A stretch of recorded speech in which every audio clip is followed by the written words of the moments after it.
Ito na po yung third day ng road trip namin from Cavite to Davao City. Kasama ko po yung aking mahal na anak. And nag-check out kami dun sa hotel, dun sa may Tolosa, Leyte around 7 AM. And papunta na kami nito ng San Ricardo Port, Southern Leyte. Dun po kami tatawid papuntang Lipata, Surigao. At nandito na po kami sa Agas-Agas Bridge, tallest bridge in the Philippines. Dito po yan sa Leyte. Nag-stop over kami dito mga bossing sa may Agas-Agas Bridge. Dito kami sa may DPWH. Nandyan lang sa unahan yung Agas-Agas Bridge.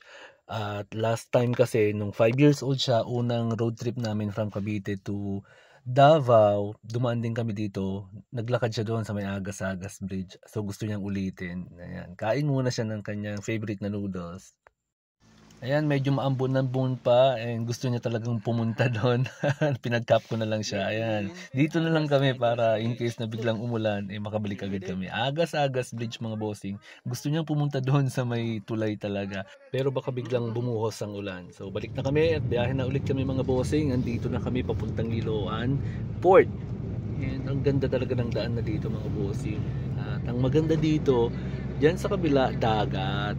Puro dagat yan at dito sa kabila bundok naman. And ang ganda ng daanan. Kahit 2 lanes lang siya, maganda naman. And may mga konting lubak lang din pero hindi ramdam masyado. Lalo kung hindi lowered yung sasakyan. So hindi kami sa Liloan sasakay, hindi sa Liloan Port. Doon kami sa San Ricardo mga bossing. At ito papunta na kami. Hindi ko na nakuhanan yung sa may Liloan Port. Pero ayan, ang ganda ng daan lalo dito. Papunta doon sa San Ricardo.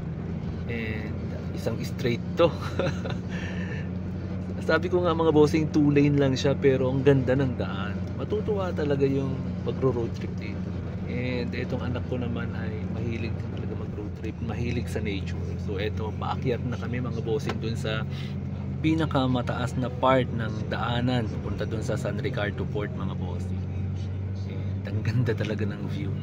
Sobra, nakailang balik na ako dito mga bossing, mga 5 beses na siguro. And by March, mag-Luzon ulit ako.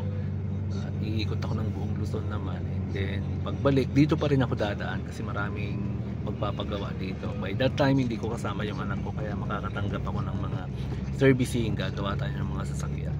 Yun po ang gawain ko talaga pag nagta-travel. Hina-hire tayo sa iba't ibang part ng Pilipinas. Masaya mga bossing and blessing din talaga dahil syempre nakakapag-travel tayo sa buong Pilipinas. Isipin nyo, hina-hire tayo, nakakapag-gawa tayo mga sasakyan at the same time na gagawa natin yung hobby natin na mag-road trip. Ayan, nang bayad. Diba? Ang saya. Pero syempre pinaghirapan ko din po ito. At bago ko marating tong kung nasaan man ako ngayon, madami din akong pinagdaanan at saka talagang passion ko to, saka hilig ko po talaga. So ito, malapit-lapit na tayo dun sa pinakamataas na part nitong dadaanan natin papuntang San Ricardo. So dun po kami sa San Ricardo Port, Leyte, sasakay ng barge. Tatawid dagat ulit tayo from San Ricardo Port, Leyte to Lipata Port, Surigao. And andito na yata tayo, malapit-lapit na yata mga bossing. So napakaganda ng daan talaga dito mga boss.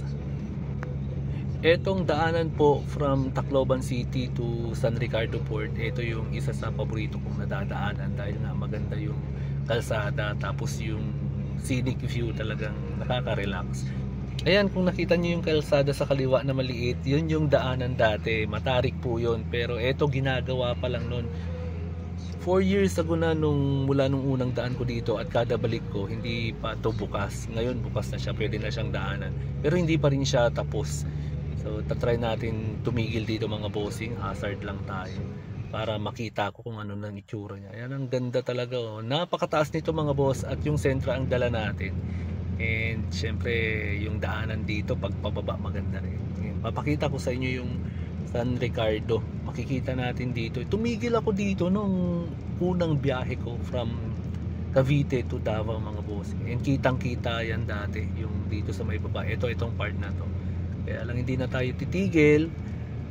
Pakita ko na lang po sa inyo sa video. Yan, dati tumigil ako dito, nag-vlog pa ako dito noon.